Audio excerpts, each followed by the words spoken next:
Hello guys, welcome to my channel Aditya arts classes में आपका स्वागत है। तो गैस, आज हम आप लोगों को क्लास 12वीं के हिंदी का कुछ महत्वपूर्ण ऑब्जेक्टिव क्वेश्चन लेकर के आए हैं। प्लीज़ आप लोग शुरू से लास्ट तक इस क्वेश्चन को ज़रूर देखें। तो हम पहले क्वेश्चन की ओर चलते हैं। आपका पहला क्वेश्चन हो जाता है, बालकृष्ण भट्ट का निधन कब हुआ था? तो इसका जो आपका राइट आंसर है, बालकृष्ण भट्ट का निधन हुआ था 20/7/1914 ईस्वी को बालकृष्ण भट्ट का निधन हुआ था। क्वेश्चन नंबर 2, ओ सदा नीरा शीर्षक निबंध किस पुस्तक से लिया गया है? तो ओ सदा नीरा शीर्षक निबंध किस पुस्तक से लिया गया है? बोलते छंद से। क्वेश्चन नंबर 3, मोहन राकेश रचित नाटक है, इसका आपका राइट आंसर हो जाएगा आषाढ़ का एक दिन। ठीक है। क्वेश्चन नंबर 4, प्रगति और समाज शीर्षक निबंध के निबंधकार कौन है? 4 ऑप्शन दिया हुआ है। एक में है चंद्रधर शर्मा गुलेरी, बी है मलयज, सी है बालकृष्ण भट्ट, डी है नामवर सिंह। इसका राइट आंसर हो जाएगा नामवर सिंह। क्वेश्चन नंबर 5 है, ओम प्रकाश वाल्मीकि की रचना है। ओम प्रकाश वाल्मीकि की रचना है। ऑप्शन ए है शिक्षा, बी जूठन, सी त्रिज, डी रोज। इसका आपका राइट आंसर हो जाएगा जूठन। क्वेश्चन नंबर 6 की ओर चलेंगे। लेखक मलयज का मूल नाम क्या था? लेखक मलयज का मूल नाम क्या था? ऑप्शन ए है शरत जी श्रीवास्तव, बी हैं गगन जी श्रीवास्तव, सी हैं भरत जी श्रीवास्तव, डी हैं जगन जी श्रीवास्तव। तो 6 का आपका राइट आंसर हो जाएगा यानी सी भरत जी श्रीवास्तव। क्वेश्चन नंबर 7 की ओर चलेंगे। त्रिज कहानी है, आदर्शवादी हैं या शमन्यवादी हैं, मनोवैज्ञानिक हैं, जादुई यथार्थ हैं? तो इसका आपका राइट आंसर हो जाएगा जो त्रिज कहानी किस प्रकार की है? मनोवैज्ञानिक कहानी है।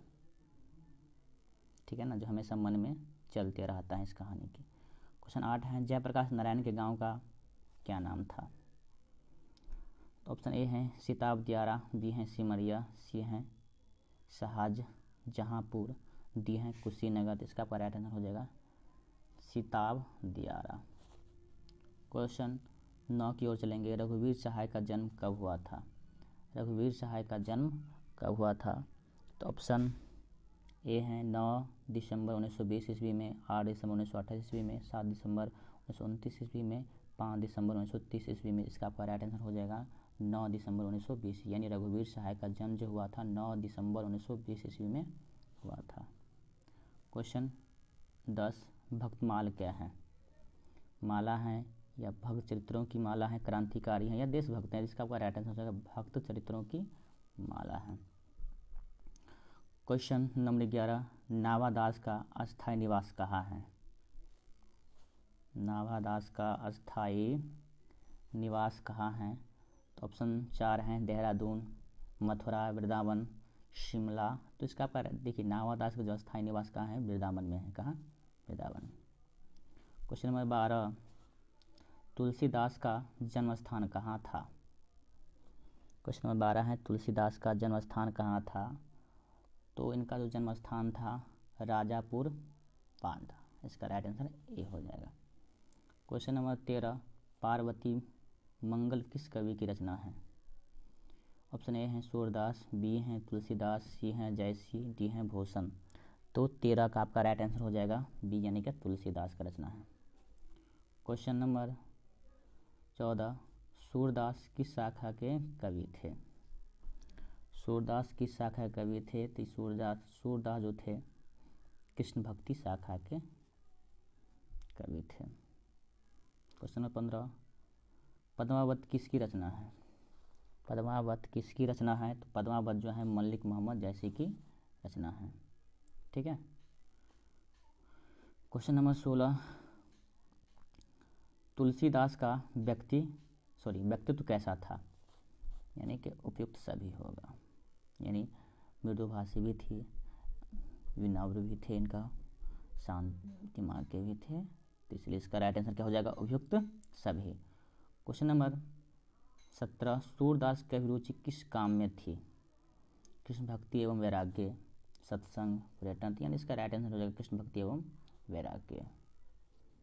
क्वेश्चन नंबर 18, जयशंकर प्रसाद के काव्य संकलन का नाम लिखे। देखिए इनका जो काव्य संकलन यानी झरना भी है, लहर भी है, आंसू भी है, इसलिए इसका राइट आंसर हो जाएगा उपयुक्त सभी। क्वेश्चन नंबर 19 की ओर चलेंगे। जन जन का चेहरा एक शीर्षक कविता का रचयिता कौन है? जन जन का चेहरा एक शीर्षक कविता का रचयिता कौन है? तो इसका आपका राइट आंसर क्या हो जाएगा? 19 का आपका राइट आंसर हो जाएगा ए, यानी क्या? गजानन माधव मुक्तिबोध जो है जन जन का चेहरा एक शीर्षक कविता के रचनाकार हैं। कौन है? गजानन माधव मुक्तिबोध। क्वेश्चन नंबर हम 20 की ओर चलेंगे। अधिनायक शीर्षक कविता के रचनाकार कौन है? तो 20 का आपका राइट आंसर क्या हो जाएगा? 20 का आपका राइट आंसर हो जाएगा सी, यानी क्या? रघुवीर सहाय। ऑप्शन इसमें भी 4 को दिया हुआ है, अशोक वाजपेयी, ज्ञानेंद्र पति, रघुवीर सहाय, विनोद कुमार शुक्ल। तो इसका आपका राइट आंसर हो जाएगा रघुवीर सहाय। ठीक है। क्वेश्चन नंबर हम 22 की ओर चलेंगे। क्वेश्चन नंबर 22 कहता है, हंसते हुए मेरा अकेलापन किस विद्या की रचना है? डायरी साहित्य, कहानी साहित्य, यात्रा साहित्य, गद्य साहित्य। तो 22 का आपका राइट आंसर क्या हो जाएगा?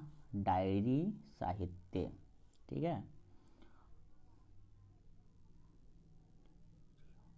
क्वेश्चन 23 है, कुर्रियों शब्द का अर्थ बताइए। कुर्रियों शब्द का अर्थ बताइए। तो कुर्रियों शब्द का अर्थ होता है गायिकाएं, सिंगिंग जो होता है, सिंगिंग के क्षेत्र में। क्वेश्चन नंबर 24, मोहन राकेश के बचपन का क्या नाम था? मोहन राकेश के बचपन का नाम क्या था? तो 24 का आपका राइट आंसर हो जाएगा सी, यानी कि मदन मोहन गुगलानी। मदन मोहन गुगलानी। लास्ट क्वेश्चन है आपका, धांगर शब्द का अर्थ औराव भाषा में क्या है? यानी धांगर शब्द का अर्थ औराव भाषा में क्या है? तो इसका आपका राइट आंसर हो जाएगा भाड़े का मजदूर। क्या होगा? भाड़े का मजदूर।